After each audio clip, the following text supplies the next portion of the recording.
So ఇక్కడ ఏమేమి నేర్చుకున్నారు ఈ 8 months లో మీరు? యాక్చువల్లీ జావా ఫుల్ స్టాక్ నేను జాయిన్ అయిన కోర్స్. సో ఫుల్ స్టాక్ నేర్చుకున్నాను. Soft skills, aptitude, Java, SQL అన్ని నేర్చుకున్నాను. ఓకే. సో ప్యాకేజ్ ఎంత అండి మీది? 3.6. 3.6. ఫ్యామిలీ రెస్పాన్స్ ఏ విధంగా అనిపించింది విన్న తర్వాత? జాబ్ కోసమే వచ్చానంటే నాకు అర్థమైంది, ఒక గోల్ అనేది ఉంది, మీకు అది జాబ్ అనేది మ్యాండేటరీ అనేది అర్థమవుతుంది.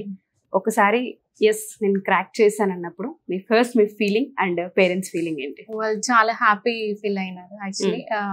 అంటే జాబ్ కోసం we are waiting from 2 years. So they are very happy.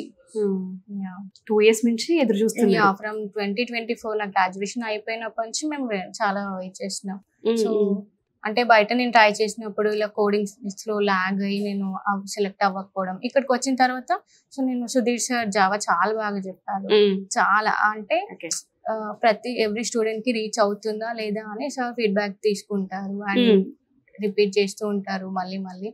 So అలా జావా యాక్చువల్లీ నాకు ఎక్కువ టెక్నికల్ స్కిల్స్ లేవు. ఇక్కడికి వచ్చిన తర్వాత జావాలో నేను చేస్తానా చేయనా అని ఒక డౌట్ ఉండే, బట్ సుధీర్ సార్ చెప్పిన తర్వాత చాలా కాన్ఫిడెన్స్ వచ్చింది అనమాట. సో అలా